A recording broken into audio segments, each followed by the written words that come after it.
이제 막 동영상 편집에 큰 관심을 가지고 프리미어로 올라타신 분들 집중해주세요. 혹시 프리미어 렉 때문에 모니터 던지고 싶으신 적 혹시 있으신가요? 자막 하나를 만드는 데만 해도 세워라 내워라 정말 내 마음이 타버리는 그런 상황 느껴보신 적 있으시죠? 그래서 컴퓨터를 업그레이드를 해보고자 사이트에 들어가서 이제 가격을 보게 되면 와, 값이 올라버린 그 부품값들 감당이 안 돼가지고 그렇게 불편한 환경에서 편집을 하시는 분들이 있을 거라고 저는 생각을 합니다. 왜냐면 제가 그랬거든요. 저는 꽤 오랫동안 저사양 컴퓨터로 4K 영상을 편집을 해왔습니다. 처음 몇 개월은 사실 이 방법을 몰라서 엄청난 렉을 그냥 온몸으로 다 때려 맞으면서 편집을 해왔거든요. 근성 그 자체로 편집을 해왔던 것 같습니다. 곰곰이 생각해보면 편집했던 시간보다 그 기다렸던 시간들이 훨씬 더 많았던 것 같아요. 그래서 이 방법을 도입을 해서 프로그램을 최적화시키니까 제 편집 환경이 완전히 바뀌었습니다. 완전히 끊김이 없다라고 하면은 거짓말이겠지만 솔직히 4K 편집을 할 수 있게 되었고요. 이 방법대로 여러분들도 세팅을 하게 된다면 충분히 쾌적한 환경에서 편집이 가능할 거예요. 그래서 오늘 이 영상 한 7분만 투자해보세요. 여러분들의 그 작업 속도를 5배, 10배는 키워줄 수 있는 핵심 최적화 세팅을 알려드릴 테니까 지금 바로 공개하겠습니다. 그 전에 지속적으로 촬영과 편집 관련된 좋은 정보를 받고자 하시는 분들은 구독 부탁드리겠습니다. 프리미어로 넘어왔습니다. 프리미어 일단 들어오시면은 파일에 가셔서요. 프로젝트 세팅을 먼저 들어가세요. 거기에서 제네럴을 들어가시면요. 여기에 지금 렌더링에 아마 CPU로 잡혀 계시는 분들이 있을 수도 있습니다. 그럴 경우에는 GPU로 바꿔주셔야 돼요. 그리고 끝에 CUDA, CUDA라고 되어져 있는 거를 선택을 해주셔야 합니다. CPU보다는 GPU를 활용하는 게 작업을 할 때 훨씬 더 빠르게 진행이 되니까요. GPU로 바꿔주시고요. 저사양의 컴퓨터로 렌더링을 할 때 특히 GPU로 설정을 해놓고 렌더링이 가끔 오류로 인해서 안 될 때가 있습니다. 외주 받은 작업들을 다 해놨는데 렌더링이 안 되니까 마음이 너무 조마조마했던 기억이 있는데요. 이럴 경우에는 당황하지 마시고 CPU로 해주세요. GPU로 10분짜리 영상을 만들어서 출력을 할 때 한 5분 정도 걸린다고 하면은 CPU로 하게 되면 한 20분, 30분 걸릴 수도 있거든요. 길게는 한 40분. 하지만 안정적으로 출력이 가능하니까 GPU로 출력을 했을 때 잘 안 됐을 때에는 퇴근을 할 때 CPU로 맞춰놓고 출력을 한번 해보시면은 영상이 제대로 출력되어 있는 걸 확인할 수가 있습니다. 아무튼 이런 꿀팁도 있고요. 그 다음으로는 에디트의 프리퍼런스에 들어가셔서 이걸 또 켜줍니다. 그럼 이 창 안에서 대부분의 설정들이 다 이루어져요. 일단 먼저 들어가셔야 될 곳은 미디어입니다. 미디어에 가시면 상단에 디폴트 미디어 스케일, 기본 미디어 비율을 어떻게 할 거냐라는 거거든요. 이게 아마 없음으로 되어져 계신 분들도 있을 거예요. 네, 이거를 프레임 크기로 비율 조정으로 세팅을 해주시면 됩니다. 그리고 나서 여기에 미디어를 프로젝트에 가져올 때 복사를 하겠느냐라는 게 있어요. 이게 체크가 되어져 계신 분들도 있을 건데요. 체크를 해제를 해주시면 되고, 이 증가하는 파일을 어떻게 할 거냐, 아마 이게 두 개 다 체크가 되어져 있으신 분들도 있고 상단에 이 하나만 체크가 되어져 있으신 분들도 있을 건데 이거 두 개 다 풀어주시면 되겠습니다. 그 다음으로는 미디어 캐시를 삭제를 해주는 겁니다.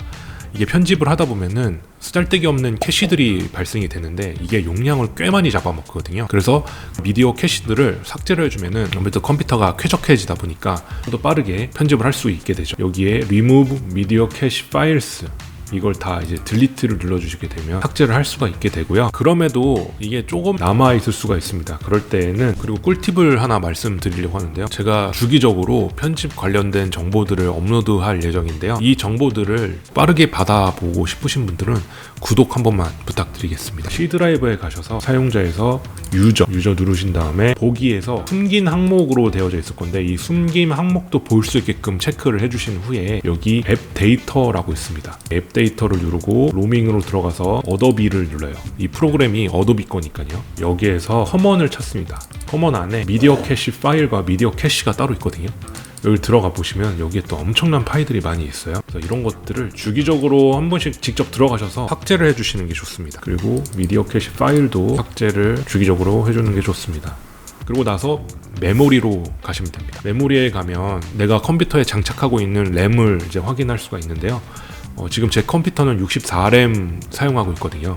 그래서 이 64램에 몇 기가를 이 프리미어에다가 할당하겠느냐라는 내용이에요. 그래서 저는 지금 52기가를 프리미어에다가 사용하고 나머지는 12기가가 활동해줬으면 좋겠다라는 뜻이거든요. 그래서 이 비율도 조정이 가능하니까 너무 낮으면 급하게 포토샵이나 이런 것들을 사용할 때 끊길 수가 있으니까 적어도 어느 정도 사용할 수 있는 수치를 입력을 해서 그 비율을 찾으셔야 합니다. 저는 일단 12기가 정도 할당해주는 게 제일 나은 것 같아서 이렇게 해놨습니다. 그 다음으로는 타임라인을 한번 가보시면 되겠어요. 타임라인에 얹혀지는 기본 세팅을 지금 하게 되는 거거든요. 첫 번째 뭐 비디오 전환 기본 지속시간 30으로 그대로 두시면 되고요. 오디오도 1초로 그대로 두시면 됩니다. 근데 이미지를 가져올 때 기본 지속 시간이 아마 5초로 되어져 있으신 분들이 있을 거예요. 저는 이 5초도 작업을 하는 데 있어서 방해를 하지 않나라는 생각에 1.5초로 맞춰놨습니다. 이것도 사실 여러분들이 너무 또 짧으면은 조정하는 데 또 시간이 들 수가 있으니까 쾌적하다 하는 그 시간대를 넣어주시면 되겠습니다. 그리고 타임라인 재생 스크롤바를요 설정해 주시는 분들이 있어요. 어떤 분들은 부드럽게를 하는 게 낫다라고 하시는 분들도 있고, 어떤 분들은 이제 페이지 스크롤을 하는 게 낫다라고 하시는 분들이 있는데, 저는 개인적으로 페이지 스크롤이 나은 것 같아서 변동하지 않고 그대로 사용하고 있는데, 이것도 편하시는 거에 따라서 나는 부드럽게가 낫다 하시면은 여기에 맞춰놓고 나중에 저장을 하고 사용하시면 될 것 같습니다. 저희가 타임라인에 영상을 불러오게 되잖아요. 그러면은 이 영상 트랙마다 이 인디케이터가 이동할 때마다 여기에 이렇게 맞물려서 촥 달라붙는 기능이거든요. 이게 불편하다고 하시는 분들도 있는데, 저는 일단 작업을 할 때 필요한 부분이라고 생각을 해서 켜놓는 편이긴 합니다. 스냅을 사용하는 경우 타임라인에 재생 애드 스냅, 요게 꺼져 있다면은 요걸 켜주시면은 얘가 이제 알아서 오디오든 비디오 트랙에 이제 착착 달라붙게 되는 거죠. 이렇게 하면은 편집을 하는 속도 관련된 세팅이 된 거고요. 그리고 편집을 할 때의 편집 상황도 쾌적하게 지금 만들어 놓은 상태입니다. 그 다음으로 이 워크시트 안에서 한번 조작을 해볼 예정인데요. 작업을 하실 때 디스플레이 세팅을 통해서 쾌적한 환경을 만들 수 있는 방법은, 편집을 하다 보면 이 헤드룸이나 자막을 놓기 위해서 이 가이드라인을 오픈을 하게 되는데, 이것도 편집을 할 때 작업 속도에 꽤 많은 영향을 끼치게 됩니다. 그래서 작업하시는 동안에는 이것도 꺼놨다가 자막 작업할 때만 켜서 사용을 하시는 게 좋고요. 4K 영상이잖아요. 여기 타임라인에 얹혀져 있는 영상 자체가 너무 크고 무겁다 보니까 편집을 할 때 많이 끊기는 경우가 있거든요. 그럴 때 프록시를 생성을 해가지고 작업을 하는 방법이 있습니다. 이 프록시를 생성하는 방법은요, 프로젝트 창 안에서 얘네들을 다 선택을 하고 우클릭을 한 다음에 프록시라고 있어요. 거기서 크리에이트 프록시를 눌러주시면 이런 창이 뜨거든요.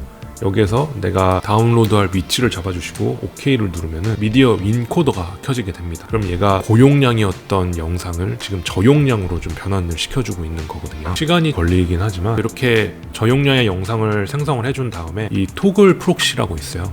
그래서 얘를 이렇게 눌러주게 되면 우리가 지금 끌고 온 이 영상들은 고용량이긴 하지만 파일 자체는 저용량에서 끌어다가 내가 사용을 하겠다라는 뜻이거든요. 그래서 훨씬 더 최적화되어져 있는 상태에서 편집을 할 수 있게 되고, 여기에다가 프로그램 모니터에서 오른쪽 하단에 있는 풀이라고 있는 부분을 오픈을 해보시면은 2분의 1, 4분의 1 이런 글자가 있습니다. 8분의 1도 있으실 거예요. 우리가 보는 이 프로그램 모니터도 꽤 많은 사양을 차지하게 되거든요. 그래서 얘를 강제로 화질을 낮춰서 편집을 할 수 있게 하는 거니까요. 우리가 영상을 확인하는 동안에는 아마 많이 깨져 보이겠지만, 멈춰있는 동안에는 다시 원래 화질로 돌아가니까 이런 식으로 사양을 낮췄다가 원래의 화질로 되돌리는 방법이라고 보시면 되겠습니다. 네, 어떤가요? 많이 쾌적해지셨나요? 이 렉이라고 하는 거는 편집자에게 있어서 큰 방해 요소 중에 하나입니다. 편집을 할 때 창의적인 생각을 정말 많이 하게 되거든요. 근데 그 흐름을 끊어버리는 큰 요소 중에 하나라고 저는 생각을 하고, 또 하나는 집중해서 편집을 하다가 이 렉이 딱 걸려버리면 마음이 불안해지는 것도 생기죠. 특히 길어지면 길어질수록 그 스트레스는 높아지고 내 마음은 렉에 의해서 계속 갉아먹히게 되잖아요. 그런 것들 느껴보신 분들이라고 하면은 제가 알려드린 방법으로 일단 프로그램 세팅을 해보시면 좋을 것 같습니다. 아마 어제보다는 더 나아진 환경으로 편집을 하게 되실 겁니다. 이번 영상도 여러분들에게 정말 많은 도움이 되었으면 하고요. 저는 또 다른 영상으로 더 좋은 정보를 가지고 여러분들을 찾아뵙도록 하겠습니다. 감사합니다.